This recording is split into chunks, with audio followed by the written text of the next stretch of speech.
இப்போ பார்த்தீங்கன்னா ஒரு 350 450 கொடுப்பாங்க. அப்போ என்சிபிஹெச் புத்தகங்கள் வந்து ரூ. 5 ரூ. 10 மலிவு பதிப்பில் இருக்கும். அப்போ என்னென்னா எனக்கு இந்த புத்தகங்கள் வாங்குறது அப்போ ஒரு ஆர்வம் இருக்கும்.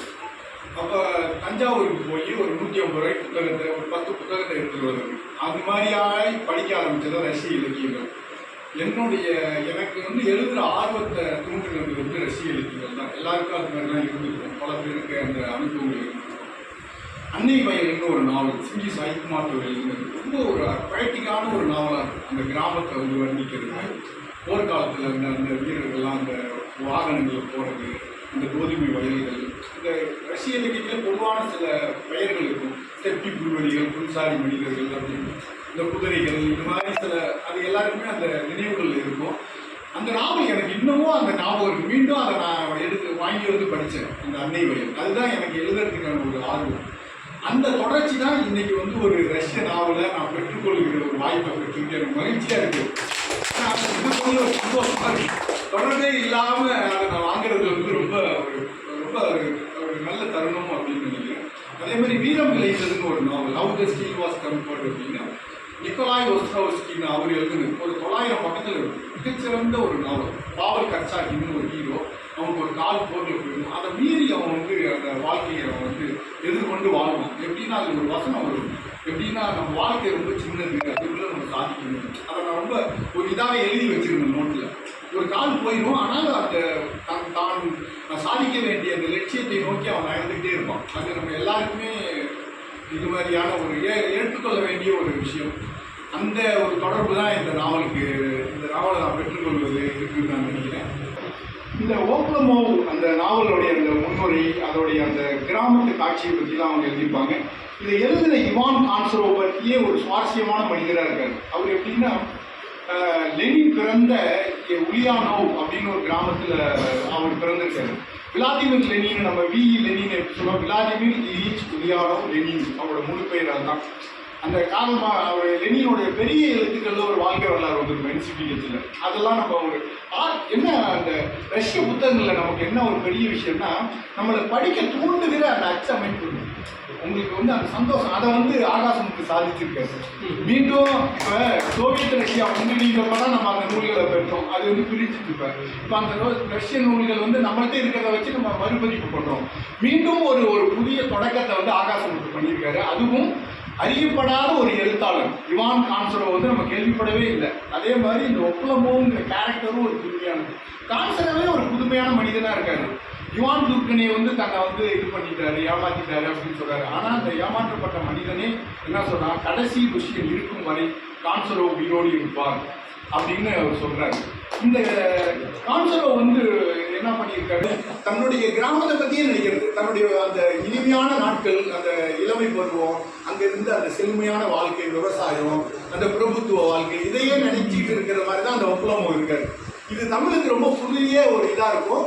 அந்த கேரக்டர், அந்த ஒப்லமோங்கிறது வந்து நம்ம எள்ளி நகையாளர் சட்டையர் நாவல் தான் சொல்கிறாங்க, எல்எல் நாவல் தான்.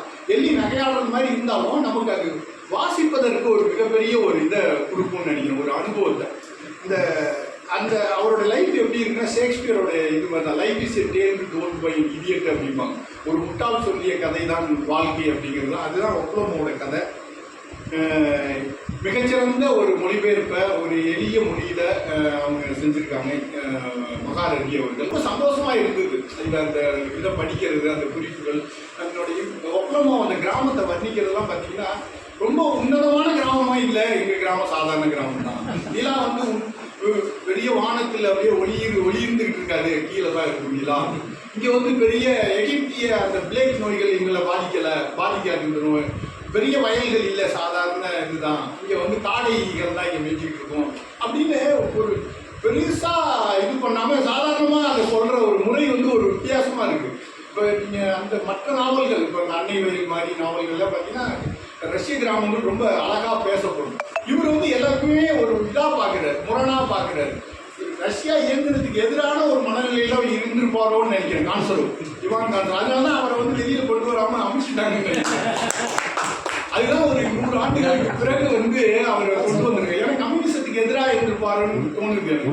டீப்பான ஒரு ஸ்டடி இல்லை, ஆனால் அப்படிதான் தோணுது. அவர் என்ன இயங்கி இருக்கிற உலகத்துக்கு எதிராக அவர் இருந்திருக்காரு. ஒரு பெரும்பான்மைவாதத்துக்கு எதிராக அவர் இயங்கியிருக்காரு, சிறுபான்மையாக அவர் இயங்கியிருக்காரு. அதுதான். ஆனால் அந்த நாவல் வந்து ஒரு பெரிய மிகச்சிறந்த படைப்பு. நிலப்பரப்புகள் எப்படி இருந்தான் அந்த காலகட்டத்தில், புரட்சிகரமான காலகட்டத்தில் அவன் எப்படி எதை பற்றியுமே கண்டுக்காம இருந்தான் அப்படிங்கிறத குறியீடு தான் ஒப்புளவு.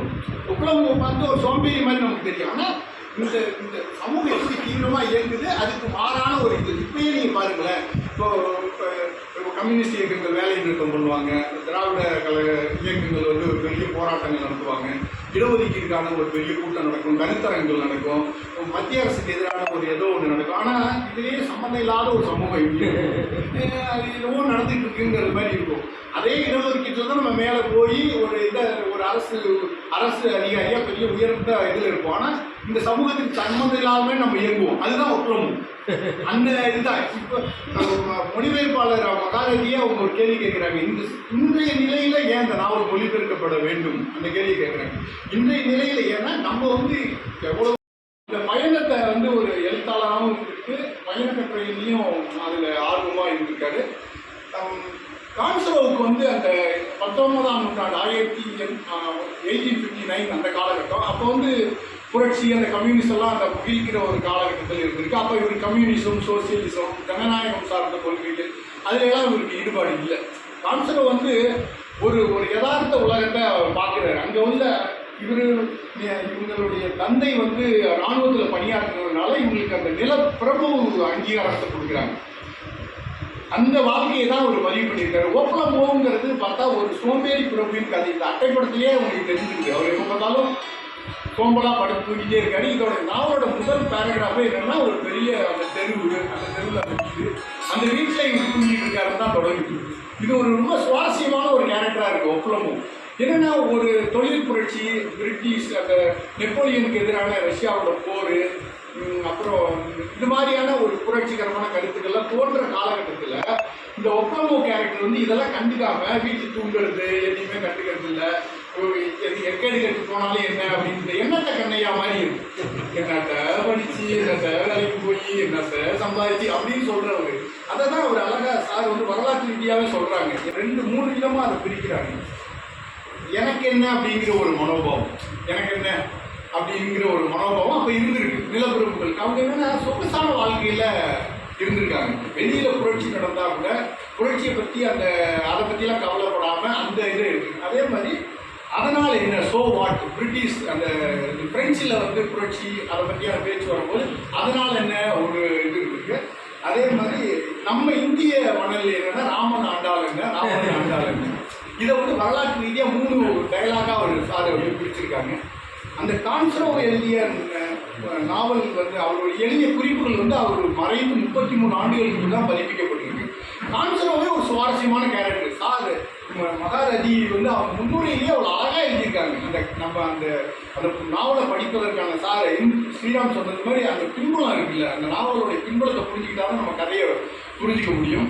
அந்த ஒப்புளமோ எப்படி இருக்கான்னா, எதை பற்றியுமே கவலை இல்லை. அவனுடைய காதலில் கூட அவன் தோல்வி, அதை பற்றியும் கவலை இல்லை. சார் சொன்ன மாதிரி பயன்படுத்தலைன்னு சொல்லிட்டாங்க. அது மாதிரி காதல்லையே ஒரு தோல்வி தான். ஆனால் ஒரு சுவாரஸ்யமான நாவல். தமிழுக்கு ரொம்ப இது புதுசு. தஸ்தாவஸ்கிலாம் பாராட்டியிருக்காங்க. லெனின் வந்து இந்த ஒப்புளமோ கேரக்டர் வந்து தன்னுடைய லைஃப்பில் பேசும்போதெல்லாம் சொல்லியிருக்காரு, ஒப்புளமோ மாதிரி இருக்காத, வேலை பாரு அப்படிங்கிற மாதிரி ஒரு டயலாகில் பேசியிருக்காங்கன்னு அதில் ரெஃபரன்ஸ் இருக்குது. இந்த சிறந்த நாவலை இதுவரைக்கும் தமிழகம் அறியாத ஒரு நாவலை வெளியிட்ட தினவு பதிப்பகத்தின் அதிபர் அவர்கள் தினவு இதழை கொண்டு வந்த கலை இலக்கிய இதழை கொண்டு வந்திருக்கோம். அப்புறம் கலப்பை